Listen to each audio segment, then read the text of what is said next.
জয় মা শ্যামসুন্দরী। আপনারা যারা এই ভোগ দর্শন করতে পারছেন আপনারা অতি ভাগ্যবান, কারণ বছরে একমাত্র দিনই এই ভোগের দর্শন প্রচুর দুর্লভ। তাই যারা আপনারা দর্শন করতে পারছেন আপনারা অনেক ভাগ্যবান।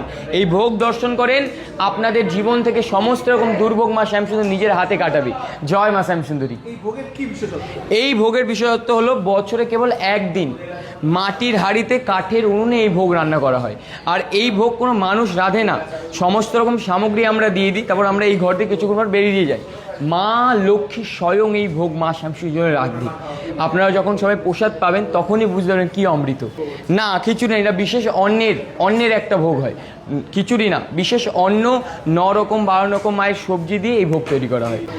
লবণ ও তেল বাদ দিয়ে এই ভোগ তৈরি হয়, তাই এই ভোগের নাম হলো আদি পদ্ধতিতে যেহেতু তৈরি হয় তাই এই ভোগের নাম হলো আদি ভোগ। এই ভোগটাই কি মা শ্যামসুন্দরী খাবে আর প্রত্যেকটা ভক্ত খাবে? একদম, এই ভোগটাই মা শ্যামসুন্দরী প্রথম নিবেদন করা হবে, তারপর সমস্ত ভক্তদের এই ভোগ মাকে দেওয়া হবে, সমস্ত ভক্তদের দেওয়া হবে।